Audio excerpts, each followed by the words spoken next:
My friend, listen to this for just one night. And do not be surprised by all the good that will begin to happen tomorrow. Not because it is magic, nor because something external will suddenly change, but because something profound within you is already stirring as you hear these words.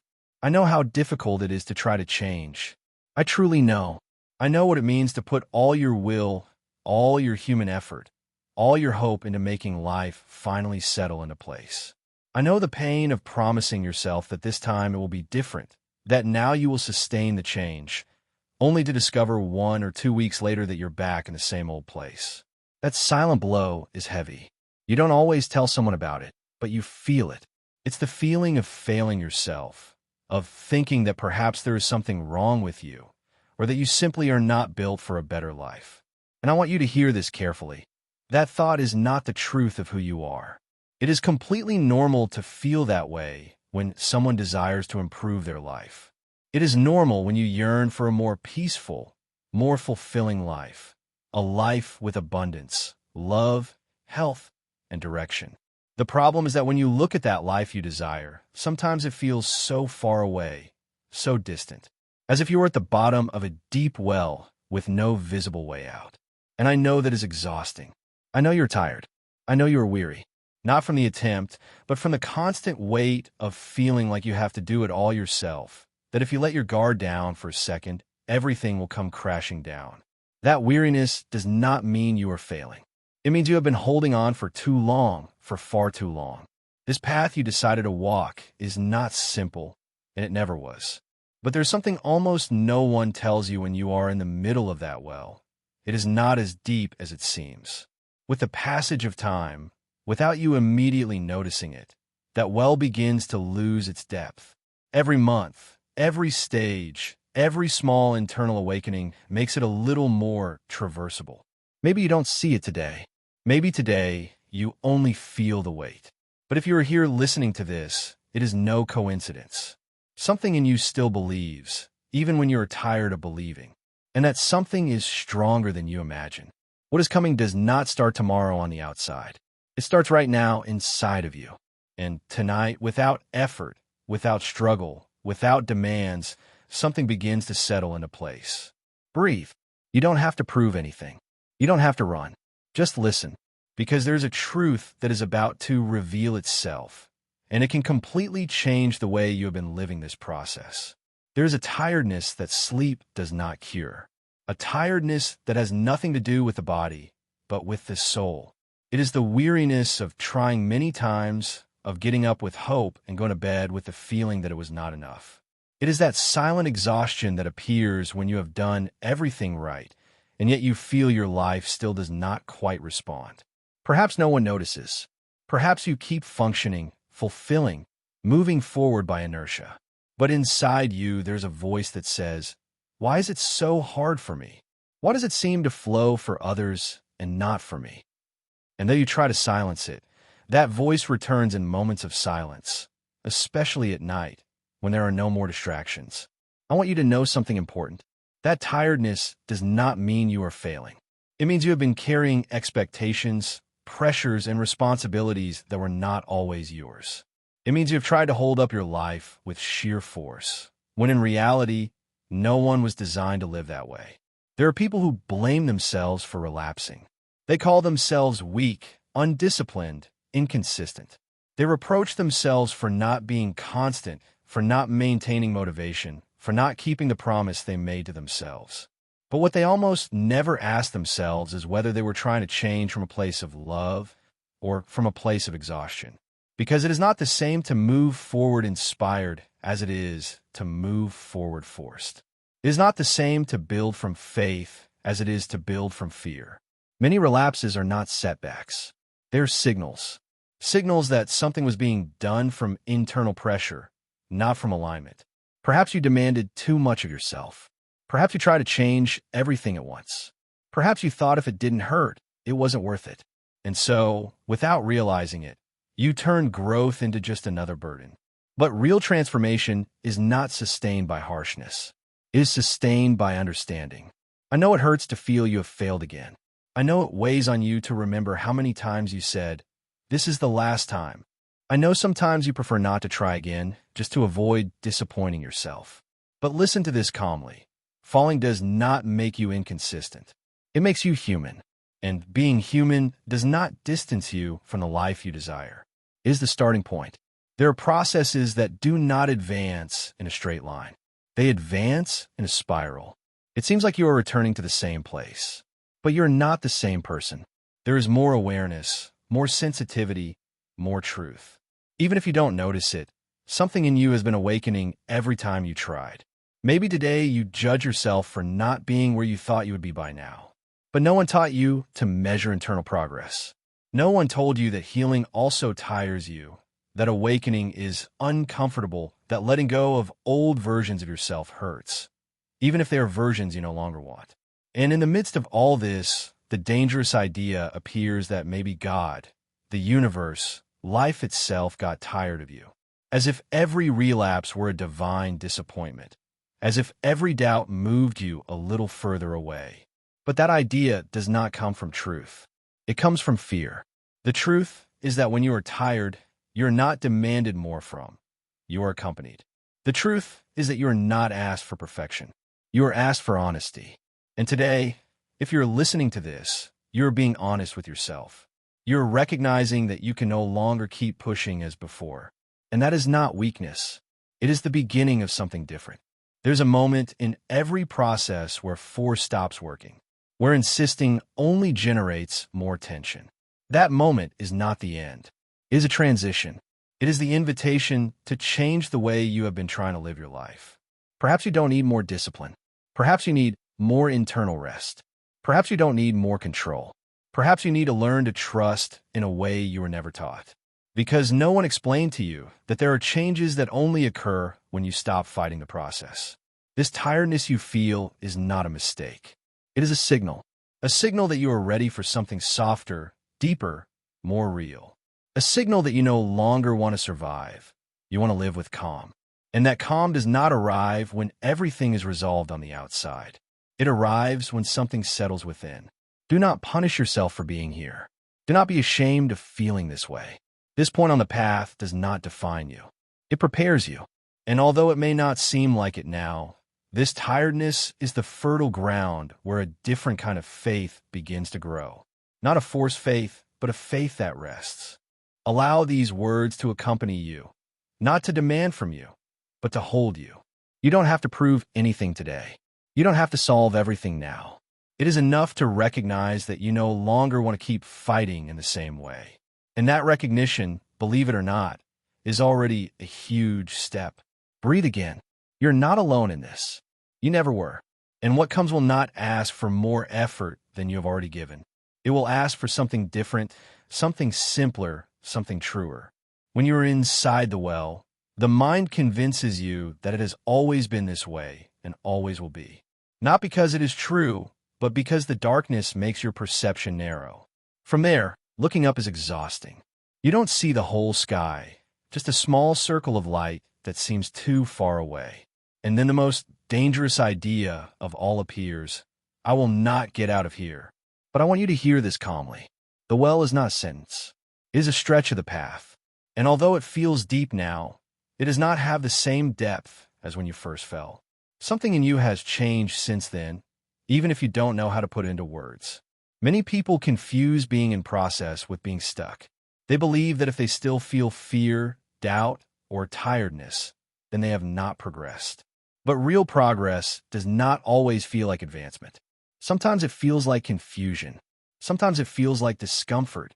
Sometimes it feels like emotional exhaustion. And yet, it is still progress. No one explained to you that growing involves traversing zones where the old no longer works, but the new has not yet manifested. That intermediate space is uncomfortable. It is silent. There is no applause, no clear signals. Only the sensation, I am no longer who I was, but I do not yet know who I am becoming. And that space, although it hurts, is sacred. Maybe today you judge yourself because you don't see external results, because your life does not yet reflect what you know you could live. But the process does not begin on the outside. It begins in the way you speak to yourself, in the way you interpret your falls, in the way you decide whether this moment is a test or a life sentence. The well becomes less deep when you stop fighting it. Every time you allow yourself to rest without guilt, the well loses strength. Every time you choose understanding over punishment, a wall of the well softens. Every time you keep going, even without clarity, something settles. You may not notice it immediately, but with time you begin to feel something different. The air becomes a little lighter. Desperation no longer dominates the whole day. Small moments of calm appear that did not exist before. Those moments are not coincidences. They are signals that the well no longer controls you. There are people who got out of the well without realizing the exact day it happened. One day they looked back and understood they were no longer there. That what once hurt now taught.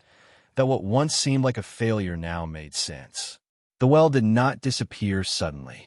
It simply ceased to be a place to stay. Perhaps you are waiting for a definitive sign, a clear moment where everything falls into place. But life rarely works that way. Transformation is usually silent.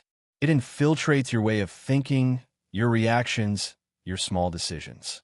And when you least expect it, the external reality begins to respond. Do not rush to judge this moment. Do not tell yourself you are late. Do not compare yourself to paths you do not know from the inside. Every process has its rhythm, and yours is not wrong. It is happening exactly as it needs to happen to sustain what comes next. There is a profound difference between being trapped and being prepared. Being trapped steals your hope. Being prepared returns it to you, little by little. Even if you cannot see it clearly today, something is being strengthened within you as you go through this stretch. Maybe the well was the place where you had to stop to listen. Maybe it was the space where life asked you to lower the external noise so you could hear your interior. Maybe it was necessary for you to stay there long enough for you to stop running from yourself. The process is not punishing you. It is teaching you to hold a wider life without breaking. It is teaching you to trust without despairing. It is teaching you to walk without carrying all the weight. And although you may not feel it now, one day you will be grateful you did not get out earlier. You will be grateful you did not force an exit you were not ready to sustain. You will be grateful you learned to walk with calm before running. If you find yourself in the middle of this process today, do not despise it, do not shorten it, do not deny it.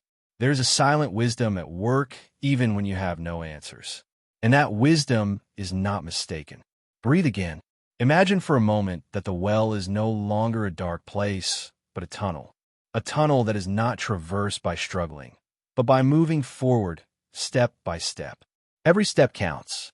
Every day counts. Every attempt counts. You're not stopped. You are traversing, and that changes everything. There's an idea that almost no one dares to tell you when you're trying to change your life, because it sounds dangerous if not understood well. And it is this: things should matter to you, but not that much. Not so much that you lose your peace. Not so much that you turn desire into a burden. Not so much that you live with a clenched heart, waiting for something to happen in order to feel good. When something matters to you too much, an invisible tension is activated. You don't always notice it immediately, but it is there.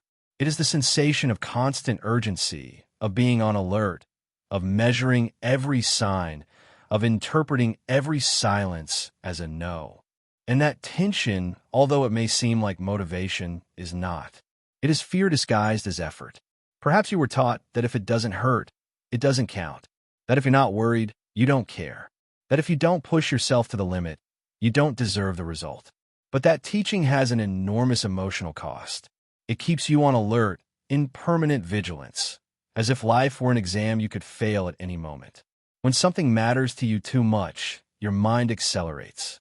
You start anticipating scenarios, imagining what could go wrong, asking yourself over and over, when will it come? How will it come? Will it come? And without realizing it, desire ceases to be a quiet longing and becomes a constant source of anxiety. Anxiety does not appear because you want something. It appears because you doubt it will happen. It appears when a part of you does not trust the process, when desire is not sustained by faith, but by urgency. And that difference changes everything. Now, listen to this carefully.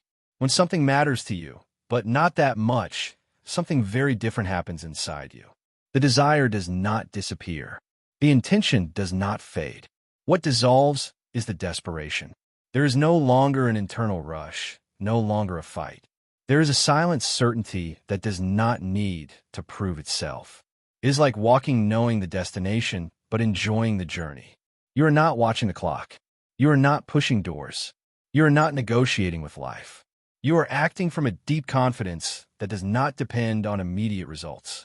When someone lives like this, their energy changes, not because they try, but because they rest. And that rest is powerful, because life responds differently to someone who does not chase it with fear. It responds to someone who moves with clarity, with internal coherence, with calm. Maybe it sounds strange. Maybe a part of you resists, because releasing urgency feels at first like losing control. And that is scary. We cling to control because we believe that without it, everything falls into disorder. But the truth is, excessive control does not order. It blocks.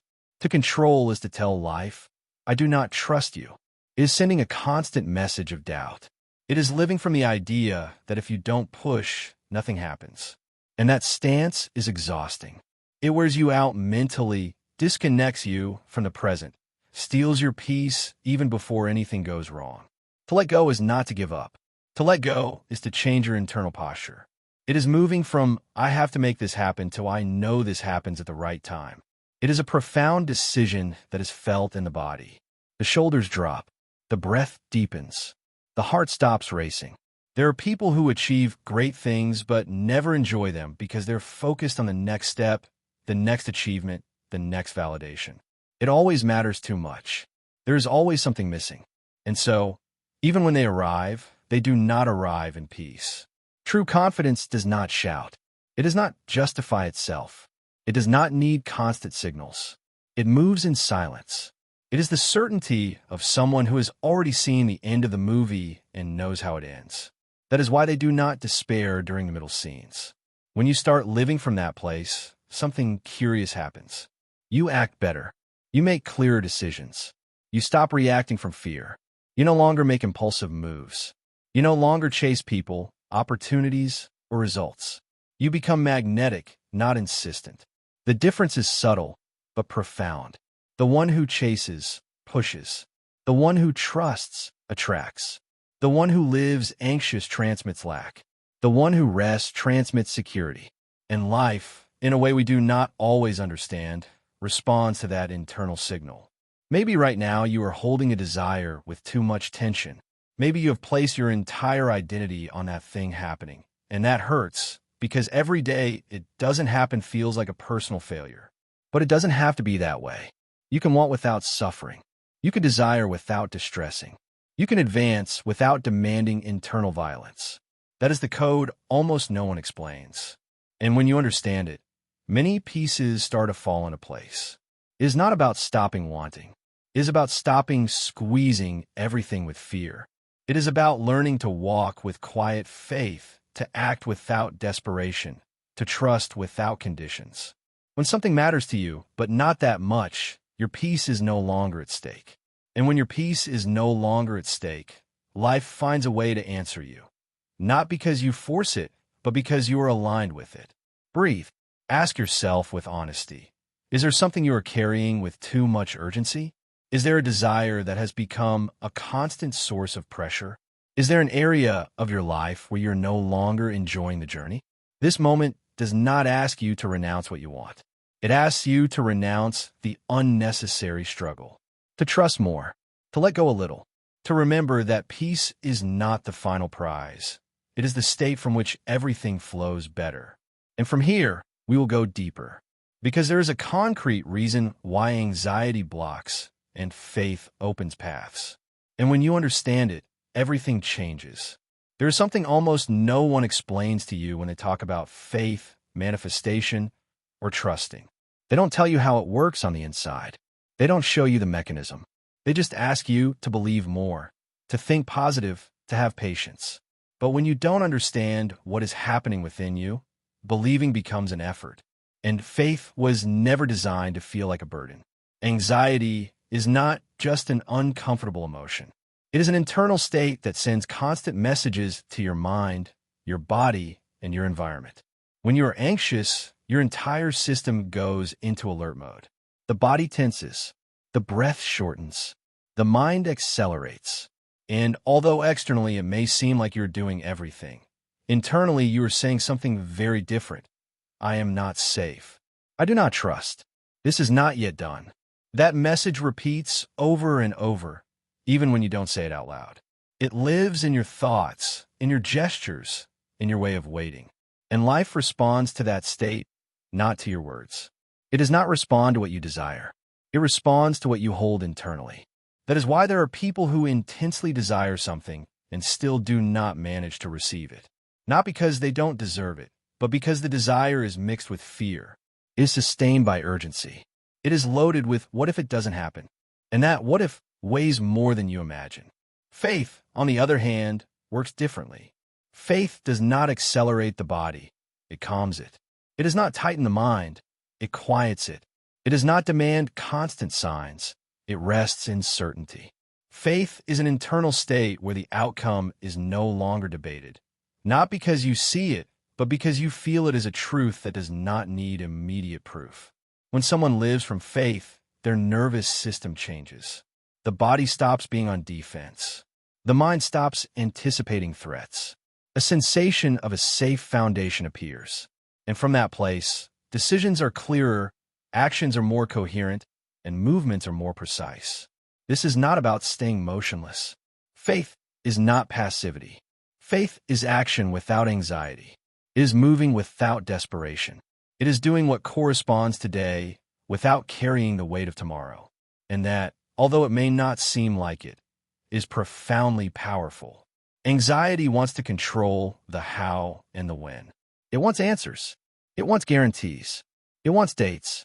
Faith releases those variables, not because it doesn't care, but because it trusts they are being resolved at a level that does not require monitoring. Controlling seems responsible, but many times it is fear camouflaged. It is the need to watch over things to feel secure. It is the attempt to anticipate everything to avoid suffering. But that attempt exhausts you. And the more exhausted you are, the less clearly you see. When you trust, something reorganizes, not outside first, but inside. The mental noise lowers. The body relaxes. And from there, you begin to notice things that went unnoticed before.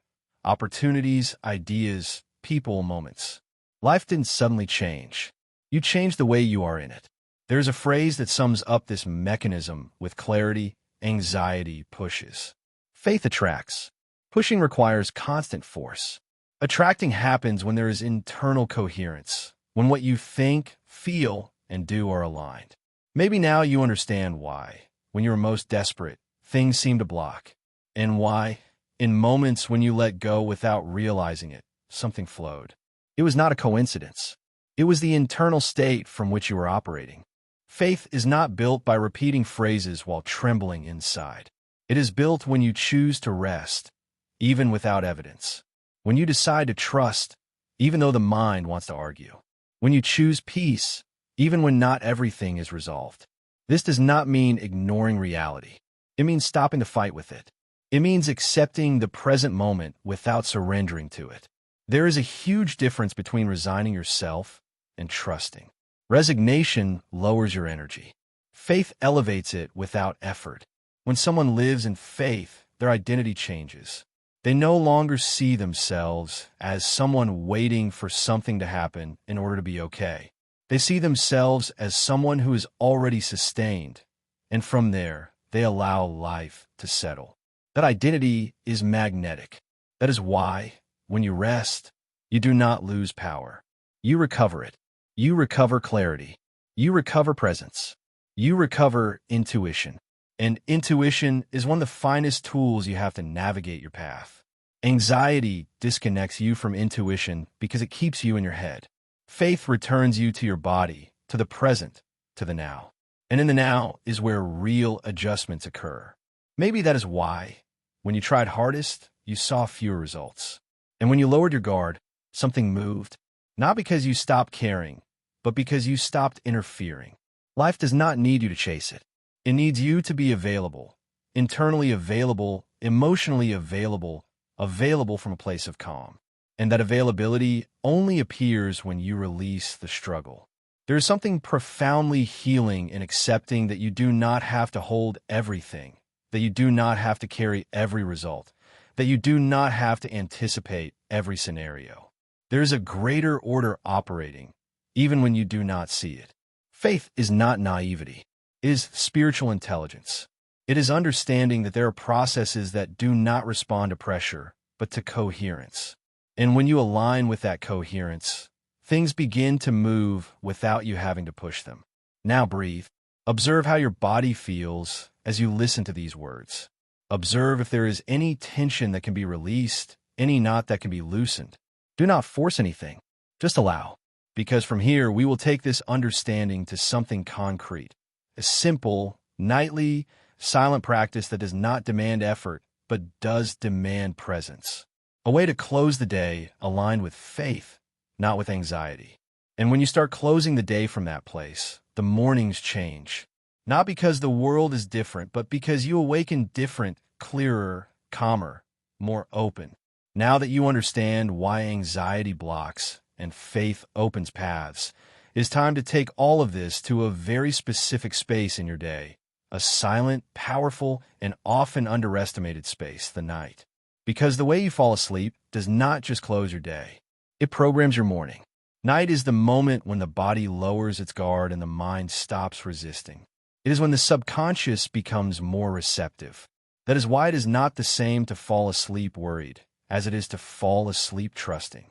It is not the same to close your eyes with tension as it is to close them with surrender. Although it seems subtle, that difference changes much more than you imagine. This ritual is not long. It is not complicated, and it does not demand effort. It is not about doing more.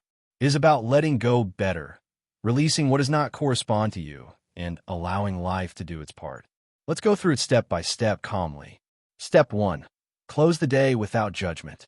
Before sleeping, dedicate a few seconds to look at your day without attacking yourself. Not to evaluate yourself. Not to correct yourself. Not to reproach yourself for anything. Just observe. Observe what you did, what you felt, what you thought. If there were mistakes, acknowledge them without punishment. If there were advances, give thanks for them without demand. This step is important because judgment keeps the mind active. Acceptance quiets it. Maybe today was not the day you expected. Maybe you didn't do everything you proposed. Maybe you felt fear, doubt, or tiredness. It's okay. None of that invalidates the process. Gently tell your mind, for today it is enough. That phrase has more power than you think. Step 2. Bring attention to the body. Anxiety often lives in the body before it lives in thoughts. It is in the shoulders, the jaw, the chest, the stomach. Before sleeping, breathe slowly and deeply. Do not try to change anything. Just feel. With each exhalation, allow the body to release a little of the weight accumulated during the day. Imagine the air coming in as calm, and the air going out carries tension away. Don't visualize grand things. Keep it simple. The body understands simplicity. When the body relaxes, the mind follows. Step 3. Surrender the load. Here it is not about asking, but about letting go. It is about recognizing that there are things you cannot and do not need to resolve now. Inwardly, name what worries you: money, a decision, a relationship, your health, the future. Then consciously surrender it. Not to forget it, but to stop holding it with fear. You can say it silently in your own words. Tonight, I no longer carry this. It doesn't matter to whom you surrender it, to God, to infinite consciousness, to life itself. What matters is the internal act of letting go. That act gives your nervous system permission to rest. Step 4. A calm visualization. Do not imagine forced results or exaggerated scenes. Just imagine how it would feel to be at peace with that issue. Not how it will be resolved, but how it feels when it no longer hurts. Perhaps it is lightness in the chest. Perhaps it is a deep breath. Perhaps it is a sensation of safety. Stay there for a few seconds. The subconscious does not need details. It needs states. And when you give a state of calm, It begins to reorganize internal responses without you having to intervene. Step 5. The final declaration. This declaration is not said from demand, but from quiet certainty. Something simple, repeatable, sincere. It could be, I trust and I rest. It could be, it is done. It could be, everything is falling into place. Choose one phrase and repeat it softly until you fall asleep. This phrase works as a seal, not to convince you, but to remind you that you don't have to keep thinking that the day is over, that now you can rest. This ritual does not change life overnight. It changes the way you enter rest. And when you change that, many things begin to order themselves on their own. You wake up less burdened. You think with more clarity. You react with less impulse. And from there, your decisions begin to be different. Don't worry if at first your mind gets distracted. Don't fight with it. Gently return to the step you are on. This is not a test. It is a practice. And like any practice, it is refined with time. Falling asleep from faith does not mean ignoring your responsibilities. It means trusting that tomorrow you will have the necessary clarity to respond to them better. It means stopping living each night as if you had to solve your entire life before closing your eyes. Make this ritual an intimate space. Don't share it if you don't want to. Don't force it. Allow it to become natural. Little by little, you will notice that the simple act of going to bed is no longer accompanied by anxiety, but by a sensation of relief. And from that relief, we will take the next step. Because when the body and mind quiet down, it is possible to speak directly to your identity, to that part of you that has carried doubts, demands, and fears for a long time. Now, you don't need to understand anything else. You don't need to analyze, remember, or correct. This is a space to allow, to let the words descend slowly and find their place within you. Do not repeat anything with force. Do not try to convince yourself. Just listen and let your body recognize what it already knows. Breathe slowly. Allow each breath to take you a little further inward. There is no rush. There is nothing to prove. This moment is just for you. I recognize that my worth does not depend on my results. My worth existed before any achievement. I do not need to win to deserve. I do not need to prove anything to be enough. I am enough now, exactly as I am. Asterisk. My peace is non-negotiable. I do not exchange it for others' expectations. I do not sacrifice it for urgencies that do not belong to me. I choose to protect my calm because from it, I make better decisions and attract better experiences. Asterisk. I release the idea that I must strive to exhaustion in order to receive. I recognize that life responds better when I act from clarity, not from pressure. My rest is also productive. My calm also builds. Asterisk. I free myself from the need for approval. I do not need others to validate my path to know it is correct. I trust my process even when it is not understood. Asterisk. My intuition is a trustworthy guide, and today I decide to listen to it. Asterisk. I accept that I have changed, even if it is not always noticeable on the outside. Something profound has been reordered within me. I am no longer the same person I was before, and I do not need to have everything resolved to honor that change. Asterisk. I release guilt from my relapses. I understand that every fall was a way of learning. Every pause was a form of protection. Every doubt was an invitation to deepen. I will no longer punish myself for having been human. Asterisk. My mind becomes a kinder place to inhabit. I replace constant criticism with understanding. I replace harsh demands with gentle discipline. I treat myself with the same patience I would give to someone I love. Asterisk. I trust that life is conspiring in my favor, even when I do not see it. I do not need to control every detail to be safe. There's a greater order supporting me, and today I choose to rest in that order. Asterisk. I allow myself to move forward without fear. I no longer need to flee from the present to feel good. I find value in this moment. I find security in this now. My internal stability does not depend on external circumstances. Asterisk. I recognize that I deserve a tranquil life. A life where effort is not mixed with anguish. A life where success does not cost my health. a life where growth does not imply internal violence. Asterisk. I choose to trust radically. Even when my mind wants to argue, I choose to trust. Even when I do not have all the answers, I choose to trust. Even when the path is not completely clear, I choose to trust. Asterisk. My energy orders itself when I rest. My clarity appears when I stop fighting. My intuition strengthens when I release control. Today, I allow myself to let go a little more. Asterisk. I accept that not everything depends on me, and that does not weaken me. It liberates me. I recognize my limits without shame. I ask for support without guilt.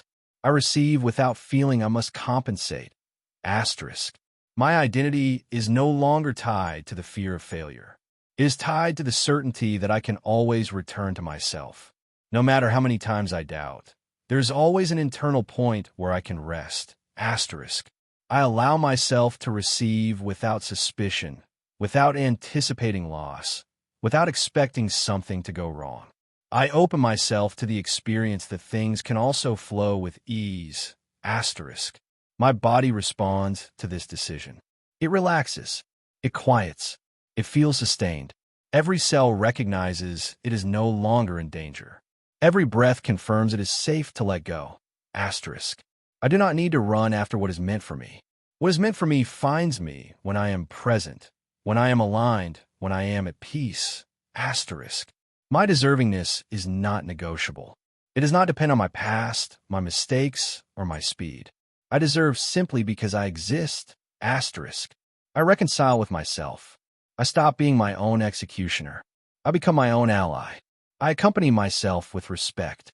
I speak to myself with honesty and tenderness. Asterisk. I trust that my future decisions will be born from this place of calm. Not from fear, not from urgency, but from the clarity I cultivate today.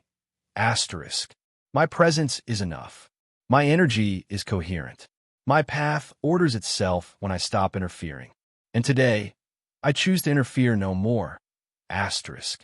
Allow these words to integrate without effort. You do not need to remember them all. It is enough that a part of you has heard. It is enough that something has relaxed. I rest in this certainty. I am sustained. I am guided. I am in process. And that is enough for now. Breathe once more, slowly. Allow this sensation to settle. Because from here, we will take this calm to the concrete areas of your life, to those that have weighed on you the most, to those where you have felt the most pressure. There's a silent pressure that many people carry every day and almost never express with honesty. It is the pressure of money. It is not always about large figures or luxuries. Sometimes it is simply the constant worry. Will it be enough? Will there be enough? Could one wrong decision unravel everything? Money, when lived from fear, becomes a permanent source of tension. No matter how much comes in, it never seems to be enough, because the problem is not the quantity, it is the internal state from which it is received.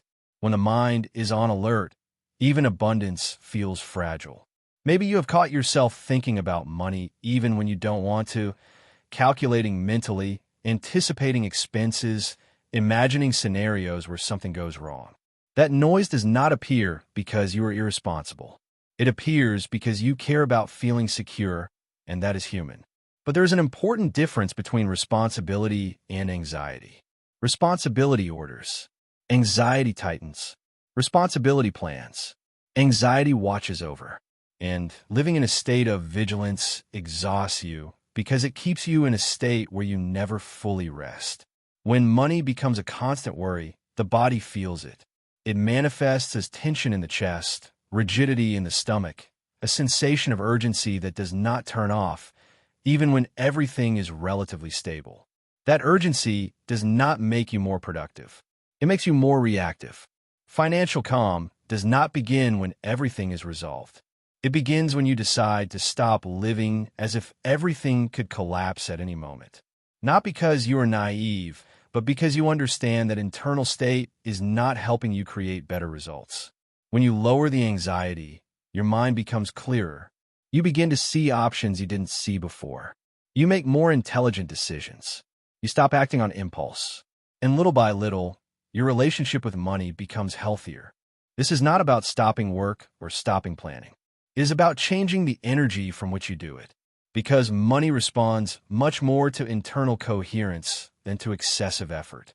It responds to clarity, to constancy, to quiet trust. Perhaps you have believed that to improve your financial situation, you need to sacrifice your peace, that you have to live stressed to advance. That worry is part of the price. But that belief has consequences. It steals your enjoyment. It tenses your body. It disconnects you from the present. There are people who earn more and live worse. And there are people who, with less, live with greater tranquility. The difference is not always in income. It is in the relationship they have with money and how they perceive it and how they hold it emotionally. When you start living from calm, something is reordered. You no longer make financial decisions from the fear of losing, but from the clarity of building. You no longer chase opportunities desperately. You learn to recognize the right ones. And that changes the course. Money flows better when it is not chased with anguish, when it is not demanded to calm all internal voids, when it stops being the only support for your security. Because true security does not come from figure.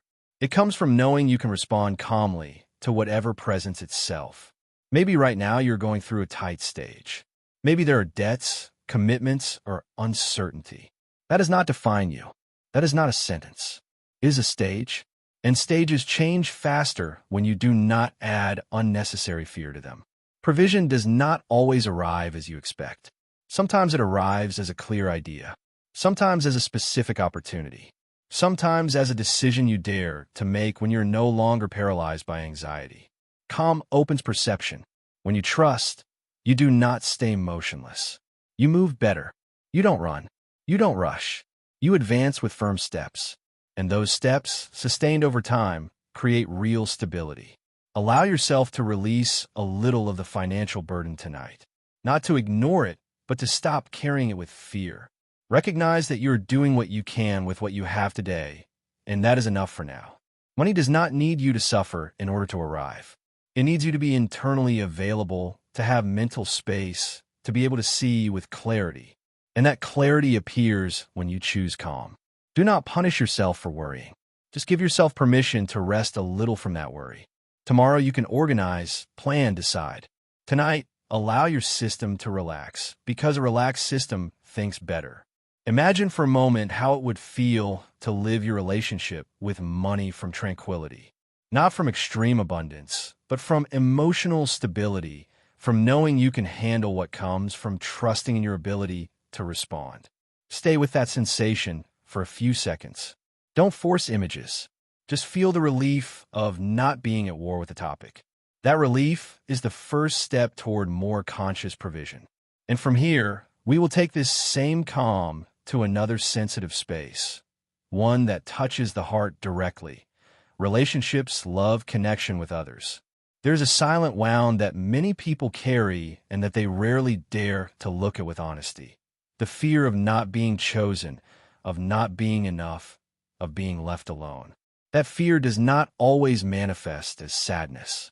Sometimes it disguises itself as control, as attachment, as a constant need for signs, as anxiety when the other distances themselves even a little.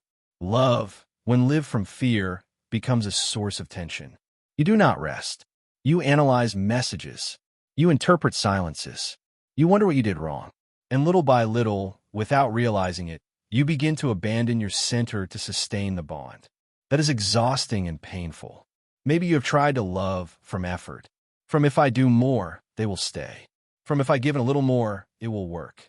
But real love is not built from the constant renunciation of oneself. It is built from presence, from internal coherence, from peace. When you disconnect from yourself to avoid losing someone, you are already losing something important, and that something is you. Love should not demand that you make yourself smaller. It should not ask you to live on alert. It should not feel like a permanent test. Anxiety in love appears when you place your emotional security in the hands of another, when your well-being depends on their response, when your worth is measured by their attention. And that, although common, is not healthy. A secure bond begins when you return to yourself, When you recognize that your emotional stability cannot depend on another person. Not because you don't care, but because you respect yourself. Because you understand that to love is not to merge, but to share. When you're calm with yourself, something changes in the way you relate. You no longer chase. You no longer pressure. You no longer negotiate your dignity for affection. You become clear, and clarity is attractive. Love that arrives from calm is not noisy. It does not come with exaggerated promises or urgency. It feels stable. It feels secure. It feels like a home, not a roller coaster. Maybe right now you're waiting for someone or trying to sustain a bond that generates more anxiety than peace or healing a wound from the past. Whatever your situation, there is something important to remember. You are not incomplete because you are alone. You are not failing because you don't have a partner. You are not behind in love. Love does not respond to haste. It responds to coherence. It responds to the internal state from which you choose. And when you choose from calm, you choose better. There are people who attract chaotic bonds because internally they live in tension. And there are people who attract tranquil relationships because they learn to be well with themselves. It is not luck. It is alignment.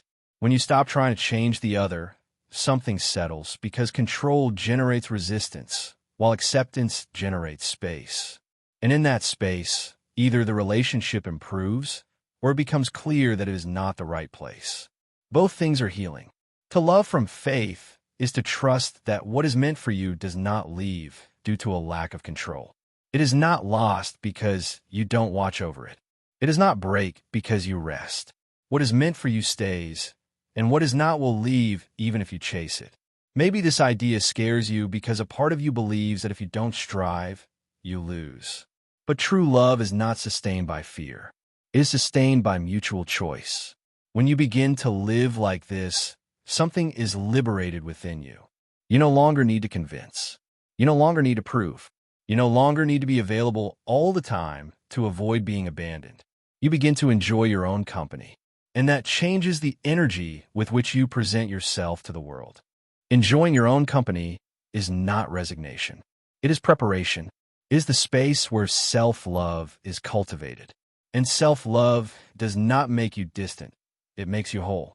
From that wholeness, relationships become more honest. You can love without losing yourself. You can connect without betraying yourself. You can share without disappearing. If you are in a relationship, this calm can bring more sincere conversations, fewer reproaches, more listening.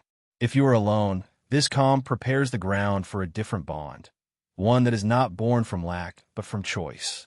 Allow yourself to release the idea that love must hurt to be real.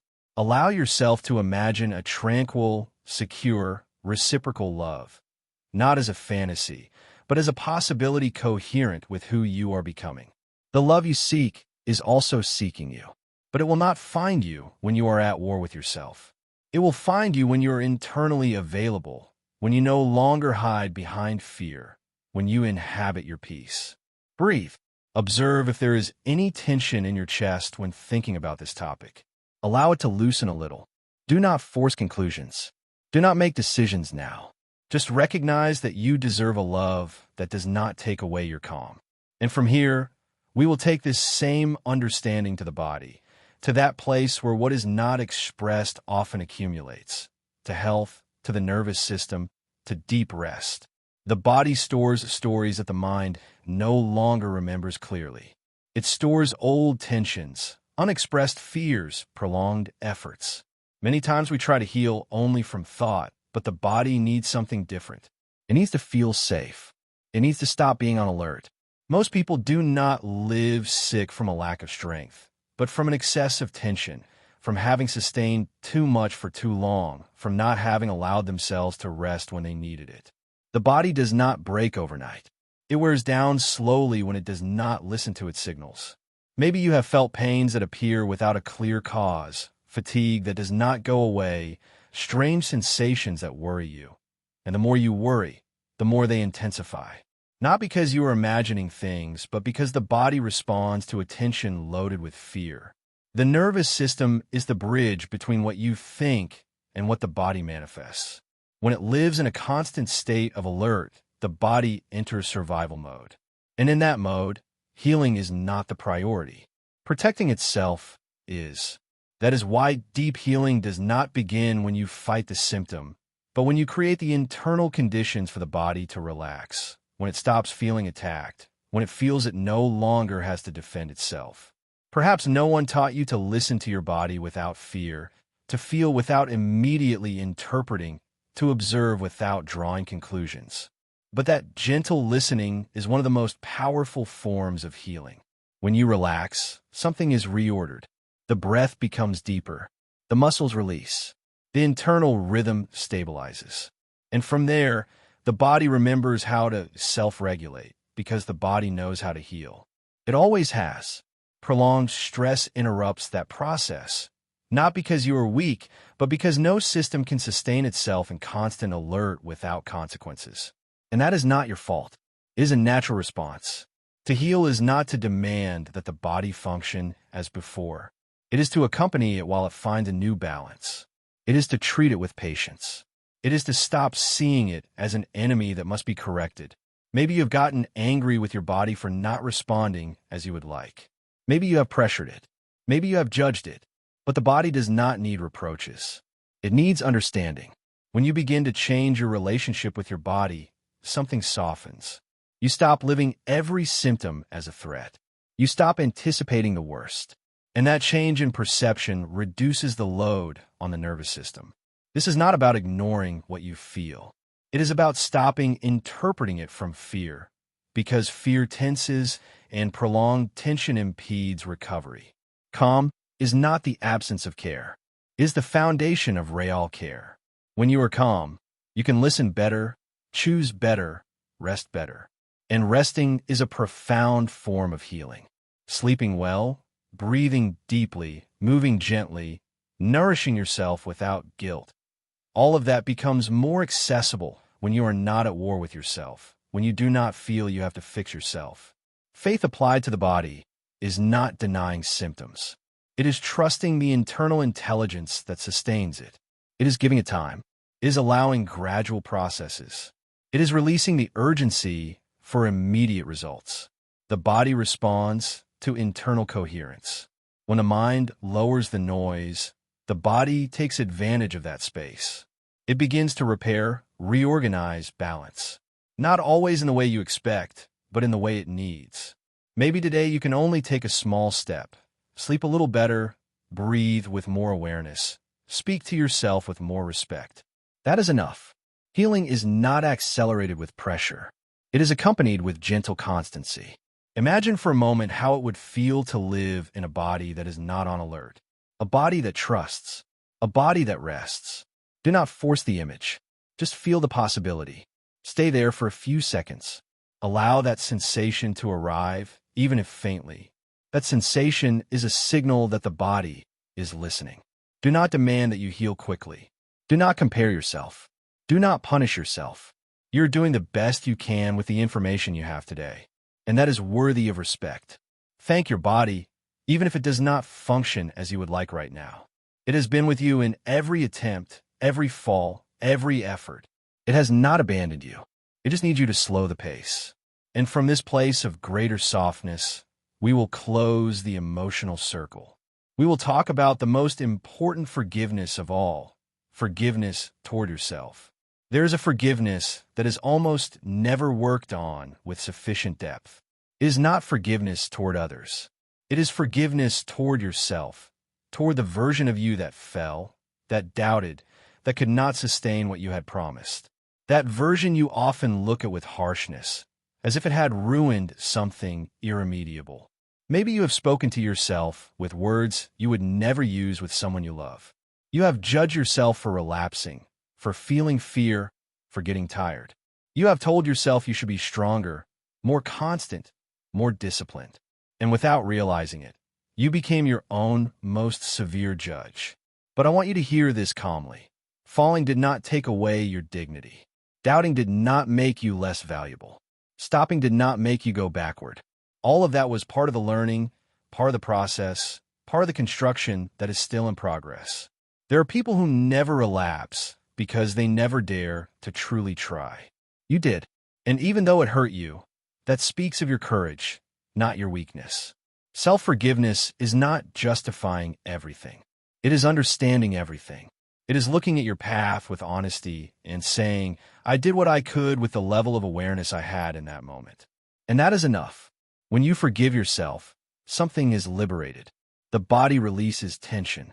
The mind stops repeating the same scene.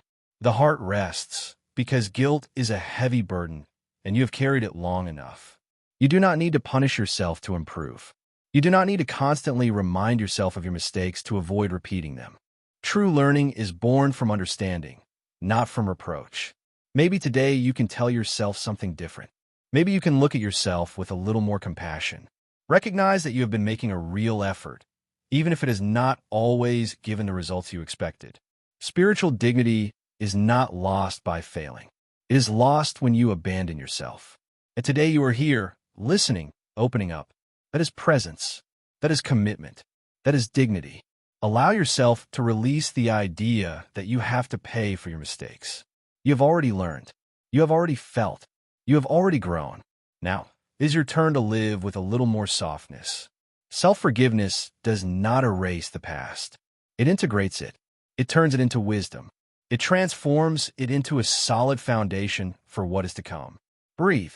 Imagine for a moment that you speak to yourself as you would speak to someone you love deeply, with respect, with patience, with understanding. That voice can also be yours. And from that forgiveness, something new opens. Not because everything is resolved, but because you no longer carry the guilt. Because now you walk lighter, more whole. Now, all that remains is to close this process with a simple and powerful decision. A decision that is not shouted, not demanded, not forced. A decision that is whispered to the soul before sleeping. You do not need to do anything more now. You do not need to think or plan or anticipate. This is the moment to close the day and allow everything you have heard to find its place within you. Not by force, not in a rush, but at its own rhythm. You have let go of more than you believe. You have rested more than you notice. Something within you has already understood that it does not have to keep fighting. And when that fight stops, peace begins to occupy the space that anxiety once filled. Tonight, surrender your worries to the pillow, not to ignore them, but to allow them to rest with you. Tomorrow there will be clarity. Tomorrow there will be direction. Not because the world changes suddenly, but because you will awaken different. Trust in this. While you sleep, something is put in order. While you rest, something settles.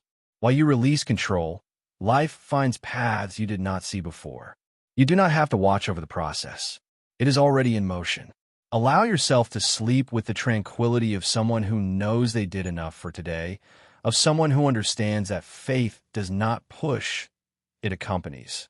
That calm is not abandonment, it is alignment. Tomorrow you will see small proofs. They will not always be grand signs. Sometimes it will be a clear idea, sometimes a different conversation, sometimes an internal sensation of security that was not there before. That, too, is a response. Rest knowing that you are safe, that you are sustained, that you do not walk alone. Life has not forgotten you. It never did. Repeat silently, without effort. I trust. I release. I receive. Let those words accompany you until you fall asleep. Everything is well. Everything is falling into place. It is done. Napoleon inspires.